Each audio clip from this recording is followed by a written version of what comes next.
30일로 끝나는 4월과는 다르게 5월달이 그래도 하루가 긴 달인데 5월달은 정말 빠르게 지나가는 것 같습니다. 우리의 가정을 돌아볼 수 있고 또 감사할 수 있는 시간들이었습니다. 지난 한 달 뒤돌아보면 감사한 일도 참 많았지만 우리의 마음을 짓누르는 고단함도 많았습니다. 세상이 너무나 빠르게 변하고 또 우리를 흔들어대는 일들이 참 많았죠. 잠깐 눈을 돌리면 경제적인 상황이 출렁대고 조금만 무리해도 건강이 삐걱거리며 심지어는 가장 믿을만하다고 여겼던 내 마음, 감정조차도 몇 번씩 하루에도 요동치곤 합니다. 아침에는 그래 믿음으로 승리하자 결단했지만 저녁에 캄캄한 현실의 벽을 마주하면 정말 괜찮을까? 나의 미래는 안전한가? 불안감이 파도처럼 밀려옵니다. 예전에 미국을 사람들이 많이 가지 않을 때 미국 서부 여행 중에 코스 중에 샌프란시스코를 거쳐가는 여행 코스가 있습니다. 샌프란시스코에는 금문교라고 하는 아주 유명한 다리가 있어서 사람들이 많이 구경을 갑니다. 붉은색으로 길게 뻗은 이 아름다운 다리에는 한 가지 놀라운 비밀이 있다고 그러죠. 바람이 세게 불면 양옆으로 8m, 아래 위로 3m가 흔들리도록 설계가 되어 있다라고 하는 거예요. 출렁다리가 아닙니다. 만약 나는 절대로 흔들리지 않을 거야 그렇게 뻣뻣하게 콘크리트로 버티고 서 있다면 벌써 다리가 쩍 갈라져 부서졌을 것입니다. 우리 눈에 보이지 않는 바다 깊은 곳 안반 속에 지름 1m가 넘는 강철 케이블들이 주탑의 기초가 거대하게 뿌리를 내리고 있다라고 하는 것이죠.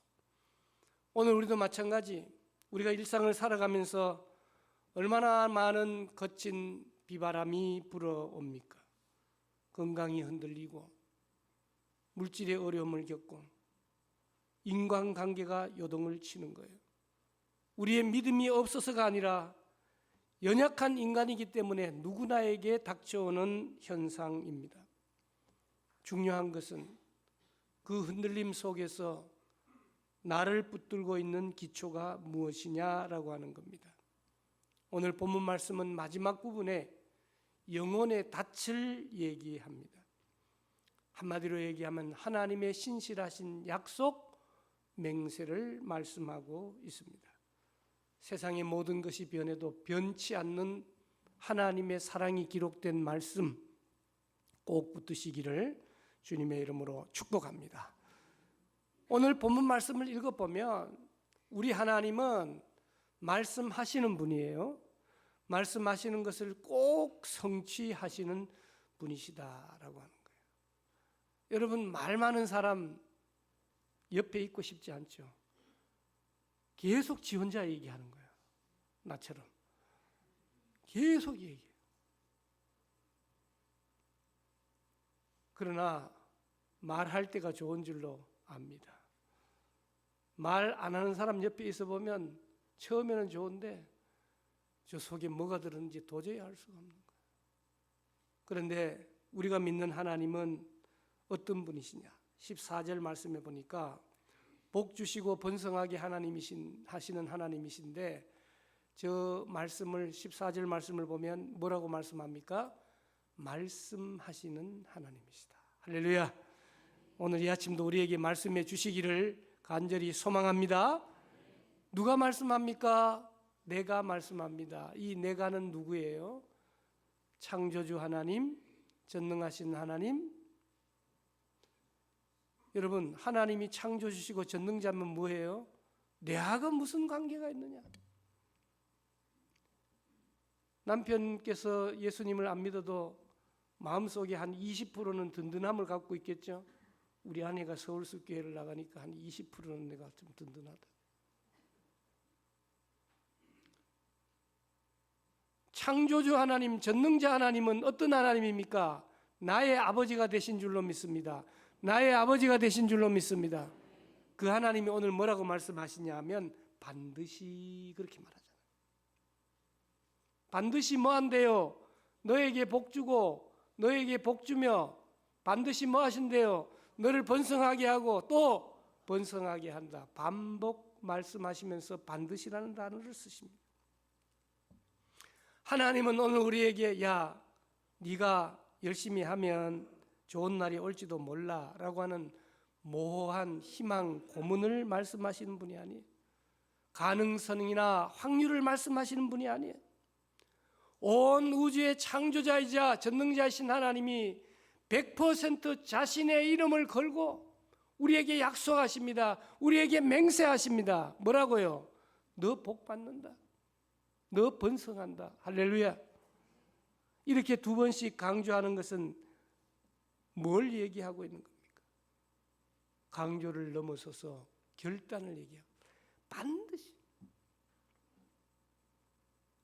반드시 갚을게, 반드시 밥 살게, 반드시 한턱 낼게. 그리고 안 한 거 있죠. 그러나 하나님은 반드시 우리를 복주고 번성하겠다고 반복하고 계십니다. 이 얘기를 어떻게 이해할까요? 오늘 본문 14절 앞부분에 보면 아브라함 얘기 나옵니다. 아브라함 아시죠? 아브라함 아시죠? 아브라함 잘 아시죠? 창세기만 읽으면 아브라함이 탁 등장하잖아요. 아브라함은 어떤 사람이에요? 보통은 보면 믿음의 조상이다. 그의 아버지가 우상장수했으니까 대기업의 아들이다. 노비들도 많고 꽤 괜찮은 사람이다. 긍정적인 좋은 점만 우리가 생각하는데 성경을 읽어보면 아브라함은 몇 세에 하나님의 부르심을 받습니까? 75세. 요즘보다 오래 사시는 시간이었기 때문에 좀 다르긴 하지만 그러나 75세면 요즘으로 말하면 어르신이에요. 노인이세요.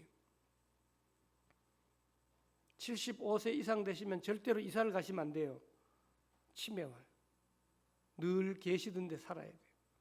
그런데 하나님께서는 아브라함에게 너는 너의 본토 친척 아비집을 떠나 정확한 장소도 지정하지 않고 내가 내게 지시할 땅으로 가라. 내가 너로 큰 민족을 이루고 번성케 하겠다고 말씀하셨어요. 좋아요, 좋아요? 별로 좋은 게 아니에요. 미래가 캄캄하고 앞날이 불투명한 어르신, 노인이 그 상황은 초라했고 현실은 막막했어요.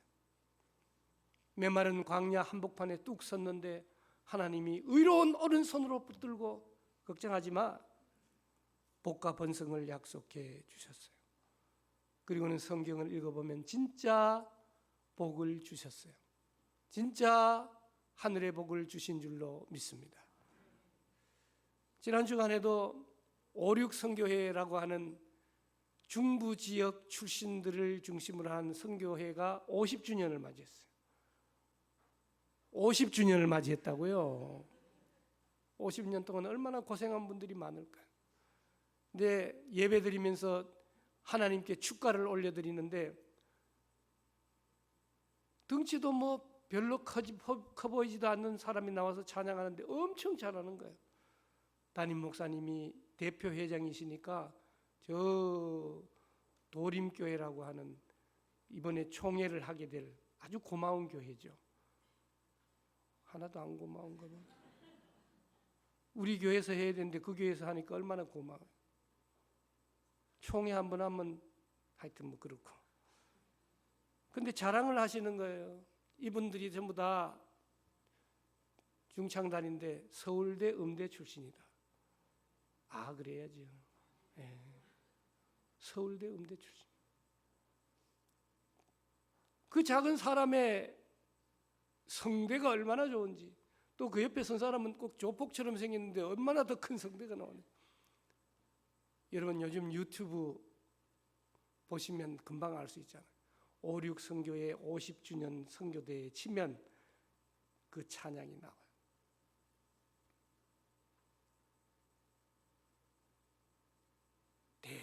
대단한 찬양을 들어봤어요. 여러분, 세계적인 테너이자 파페라 가수인 보첼리라고 하는 사람이 있습니다. 선천성 녹내장을 앓고 12살에 완전히 시력을 잃어버린 시각장애인이에요. 태어나면서부터 시각장애인으로 태어난 사람은 이미 적응이 되어서 좀 덜한데요, 후천적으로 실명하신 분들은 정말 더 고통스러워. 낙심에 빠져 있는 아들 보첼리를 붙들고 그의 아버지는 찢어지는 마음으로 날마다 기도하는 거예요. 아들아, 눈이 안 보인다고 네 인생 끝난 거 아니다. 너 안에 하나님이 정말 달란트로 주신 목소리가 있잖아. 그 아름다운 목소리로 하나님께 영광을 올려드리며 수많은 사람들을 치유하는 위대한 음악가가 될 거야. 이 아버지는 네 인생을 끝까지 도울 거란다. 보첼리는 먼 훗날 인터뷰에서 고백했습니다. 내가 사방이 꽉 막힌 것 같은 어둠 속에서 절망에 무릎 꿇지 않고 끊임없이 노래를 하고 할 수 있었던 이유는 언제나 내 손을 부여잡고 너는 반드시 보석처럼 빛나는 인생이 될 거야 라고 외쳐졌던 아버지의 확신에 찬 목소리가 내 영혼에 박혔기 때문이라고 고백했던 겁니다. 우리는 5월달을 보내면서 부모님의 따뜻한 한마디의 칭찬이, 선생님의 격려의 말씀이 우리 인생을 어떻게 변화시켰는지는 우리는 너무나 잘 압니다. 보첼리 아버지의 그 따뜻한 말씀이 위대한 음악가로 그 시각장애인을 만들었다라고 하는 것입니다. 하물며 살아계신 주, 나의 참된 소망, 천지를 창조하시고 전능하시고 나의 아버지 되신 하나님께서 오늘 우리에게 말한다고요. 복 주겠다고, 복 주겠다고, 번성하게 하겠다고, 번성하게 하겠다고 반드시 믿으시기 바랍니다. 오늘 우리 앞에 펼쳐진 현실은 어때요? 아브라함처럼 광야처럼 쓸쓸합니다. 보첼리의 어둠처럼 캄캄합니다. 물질의 어려움, 건강관계의 문제, 풀리지 않는 자녀의 문제, 우리 인생은 여기서 끝나는 것이 아닐까 낙심하는 분들이 대부분이에요. 그러나 기억하십시오. 오늘 하나님은 우리에게 들려주시고 싶은 말씀이 있어요. 내 아들아, 내 딸아, 내가 반드시 너를 복주고 번성하게 하리라. 할렐루야. 그러면 이 약속을 탁 받아들면 로또가 걸린 것처럼 너무너무 기분이 좋은 거잖아요. 14절. 그런데 15절로 탁 넘어가면 가슴이 탁 막히는 것처럼 힘든 것을 경험할 수 있어요. 15절은 뭐라고 말씀합니까? 그가 이같이 오래 참아 약속을 받았느니라. 할렐루야. 여러분, 우리가 약속을 이미 받았어요. 약속의 말씀을 받았어요. 이 약속의 말씀이 이루어지기 위해서는 뭐가 필요하다고요? 오래 참음. 누가? 아브라함. 13절에 나오는 아브라함이 자녀를 하늘처럼 바다의 모래처럼 많게 하겠다는데 첫 출발이 있어야 될 거 아니에요. 태문이 열려야 될 거 아니에요. 25년의 세월이 걸렸다라고 하는 거예요. 그러면 오래 참은 거 아니겠어요? 여러분, 25년의 시간은 잘 모르십니까? 제가 이 교회에 온 지 아직까지 25년이 안 되고 만 24년이 다 돼 가는데, 아휴, 저런 인간하고 다시 한 번 더 목회하고 살라 그러면 골치 아프겠다 그런 생각이 드시겠지만 정말 잘 참아주신 거예요. 그래서 더욱더 감사를 드리는 거예요. 어제도 고넬로 남성교회가 우리 야외 예배를 다녀왔습니다마는 현재 그 어르신들이 마지막 시무 남성교회를 거치고 있습니다마는 25년 전에는 어디에 계셨냐? 빌립에 있든지 바울에 있든지. 강산이 2번 반이나 변한 인생이 흘러가도록 아브라함이 참았다라고 하는 것입니다. 잘 참았습니까? 아니요. 참다가 흔들릴 때도 있었습니다. 하나님, 너무너무 참는 게 힘들어요. 하나님, 자녀 준다 그랬는데 그냥 내 종 엘리에셀로 내 후대를 삼을 거예요. 그러다가 또 사라가 옆에서 내 몸종을 통하여 자손을 낳으라 해서 이스마엘을 낳게 됨으로 말미암아 수없이 흔들려 자기가 죽을까 봐 자기 아내를 아내라 얘기하지 않고 누이라고 얘기하는 거짓말 등 여러 가지 실수나 오점이 많았지만 오늘 성경은 히브리서에서 창세기로부터 기록된 아브라함을 기록하면서 단 한마디 뭐라고요? 오래 참아 약속을 받았다. 할렐루야. 긍정적인 부분을 우리에게 돋보이고 계신 히브리서 기자의 의미를 기억해야 합니다. 여러분, 오래 참았다는 말은 한 번도 안 흘렸다는 말이 아닙니다.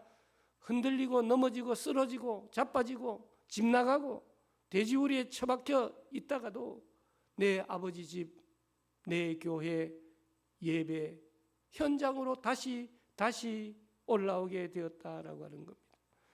여러분, 우리의 믿음은 언제 진짜가 정금처럼 되는 겁니까? 사업 잘 되고 하고 싶은 대로 권력의 자리에 올라가고 자녀들 잘 풀리고 그러면 신앙생활 거의 안 해요. 하던 사람도 좀 쉬는 거예요. 그러나 오늘 우리 앞에 진짜 고난이 닥칠 때 진짜 믿음의 줄을 당기게 된다라고 하는 사실이에요. 하나님이 계시지 않는 것 같은 부재의 그 침묵의 시간에 우리 주님께서 나의 아버지 그렇게 십자가 위에서 부르짖는 것처럼 그 시간은 바로 우리의 믿음의 성숙을 위한 기다림의 시간이었다라고 하는 사실이에요. 하나님, 내가 새벽마다 기도하고 11조를 드리고 내 삶을 드리고 내 가정을 드리는데 왜 우리 가정에 우리 교회에 내 자녀는 내 사업장은 변화가 없습니까? 사랑하는 성도 여러분, 변화가 없는 게 아니고 하나님은 그 순간에도 신실하신 하나님은 하나님의 열심으로 우리에게 복 주시기 위하여 번성하게 하기 위하여 우리가 눈으로 보는 현실은 고난 가운데 있는 것 같지만 잘 되게 만들어 주시는 줄로 믿습니다. 그걸 가지고 하나님의 열심이다. 하나님의 열심. 그러므로 오늘 우리 앞에 현실을 도피하기 위하여 이스마엘을 낳지 마십시오. 하나님의 약속은 단 1mm도 오차가 없다라고 하는, 취소되지 않는다라고 하는.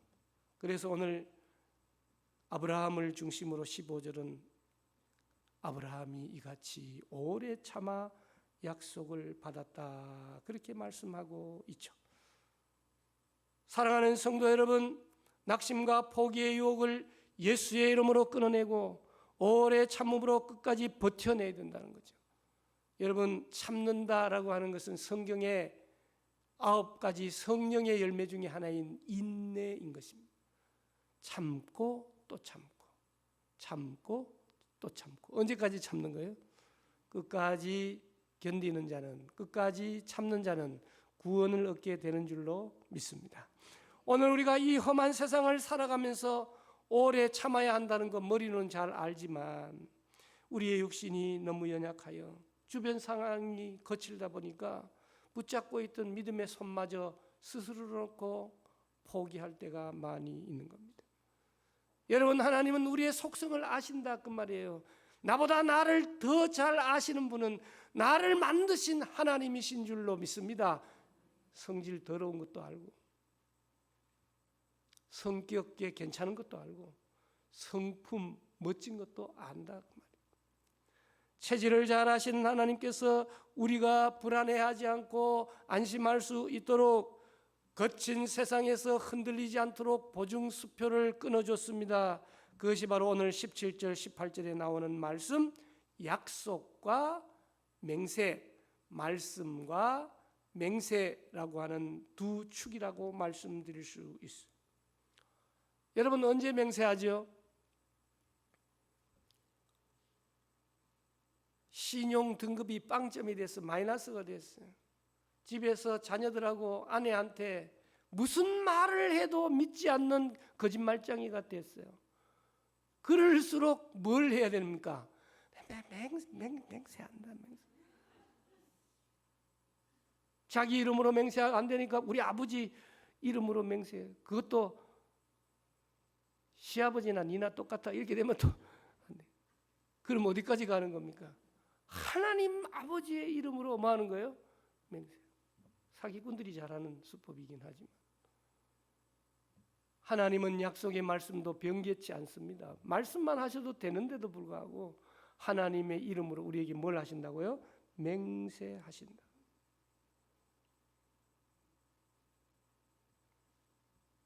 하나님은 어떤 분이에요? 18절 말씀에 보니까 하나님이 못하시는 것 중에 하나가 뭐냐?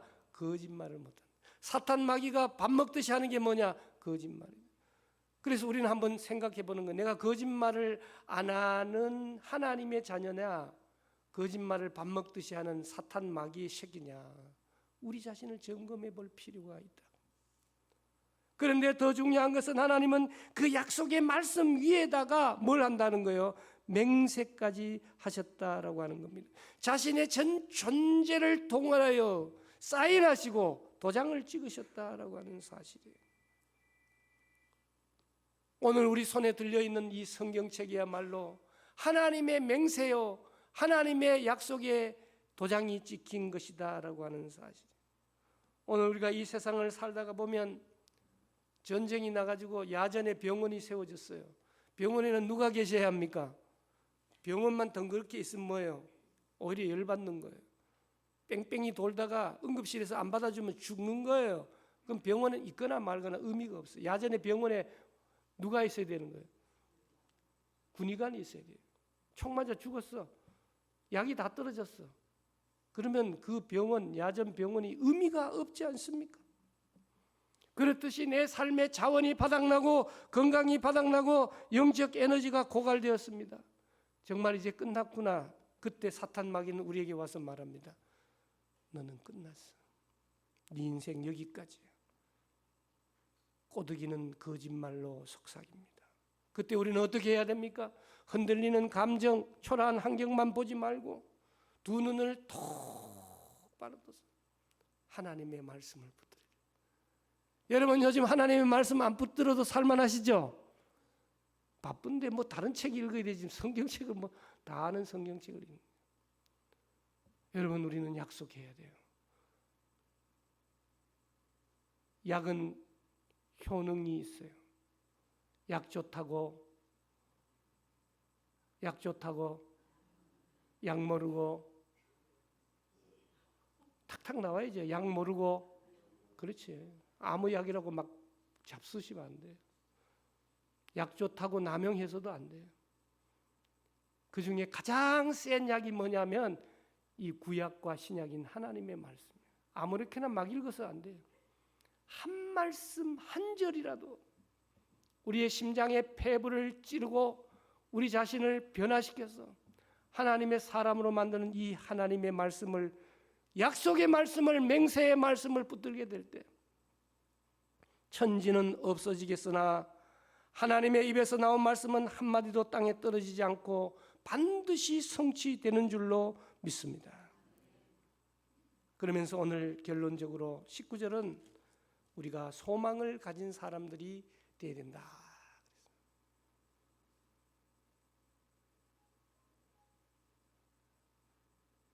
절이 망하지 않은 이유가 기독교인들이 자꾸 절망하지 맙시다. 절망하지 않도록 도와주세요. 자꾸 너무 기도를 많이 했다 그러죠. 여러분 오늘 우리가 절망의 낭떠러지 속에서 가져야 될 게 뭐예요? 소망. 내 평생 소망, 내 평생 소원 이것뿐 주의 일 하다. 은퇴하고 난 뒤에 또 뭐 다 끝나고 난 뒤에 한번 시간 나면 해볼 게가 아니고 한 살이라도 더 젊었을 때 내년이 오기 전에 오늘 우리가 하나님이 기뻐하시는 일을 감당해야 되죠. 그 기뻐하시는 일이 뭘까요? 오늘 19절에 보니까 영혼의 닭 같아서 튼튼하고 견고하여 휘장 안에 들어간다 그랬어요. 닷은요 큰 배를 꼼짝 않게 고정시키는 것이니까 바다 밑바닥에 깊은 심연 속에 닻을 내리지만 오늘 성경은 우리에게 말합니다. 깊은 심연에 닻을 내리는 것 같은 것이 뭐냐? 휘장 안으로 들어가는 거고, 성막 안으로 들어가는 거고, 성전 안으로 들어가는 거고, 예배 안으로 들어가는 거고, 말씀 안으로 들어가는 거고, 기도 안으로 들어가는 거다.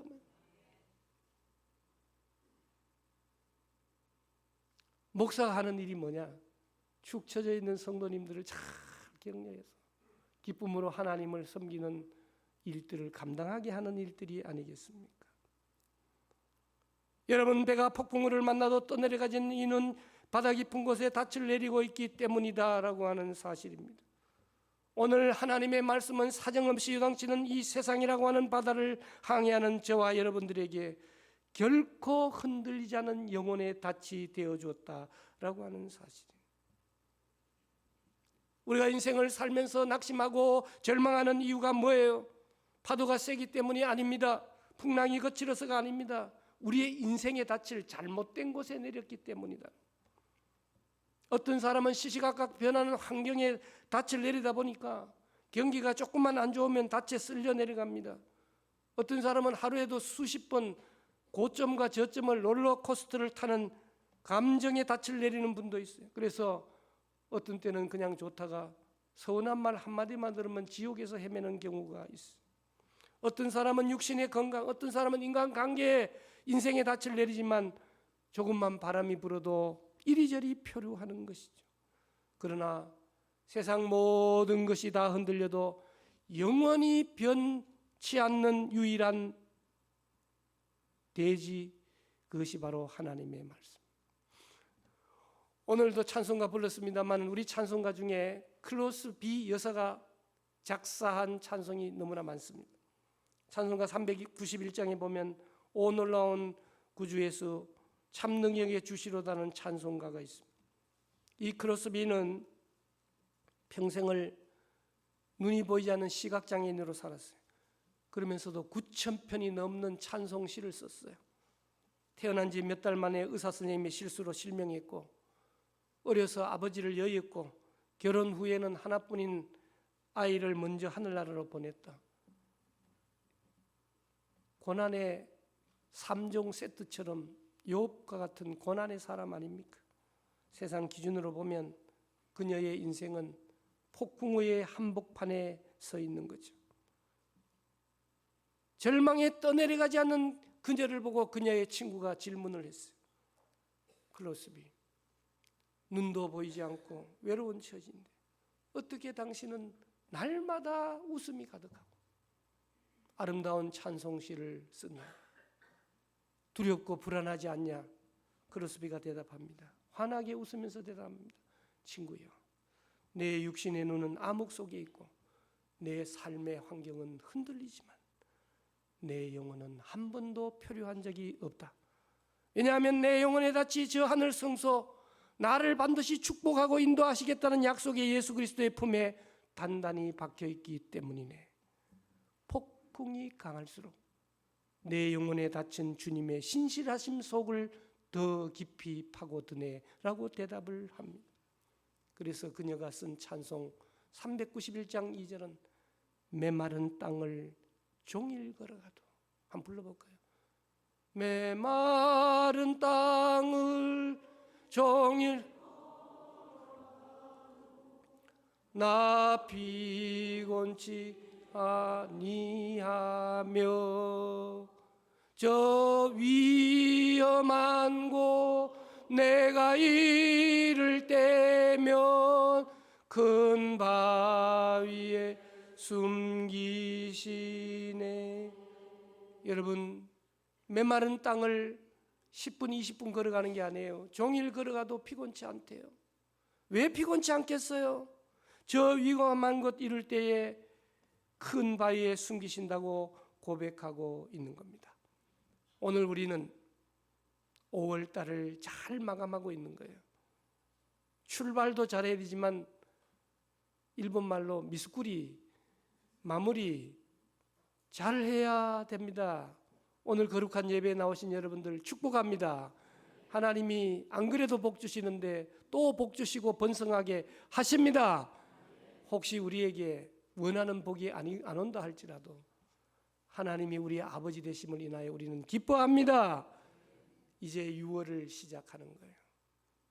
내일 전교인 특별 새벽 기도회를 통하여 6월이 시작됩니다. 어떤 달이에요? 호국보훈의 달이에요. 6.25가 있었던 달이에요. 현충일이 있습니다. 나라와 민족 애국자가 되어야 되지 않겠습니까?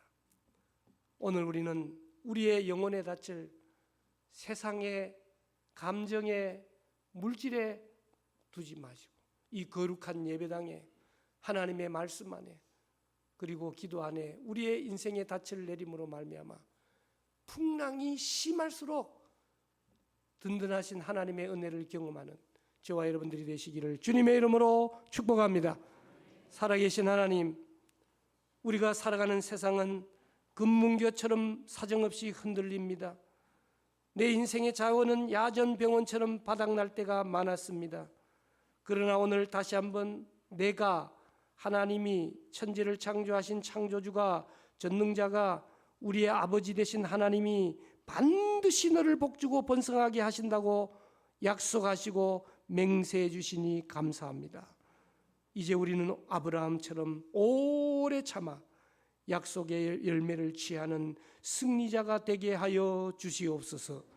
예수님의 이름으로 기도드리옵나이다. 아멘.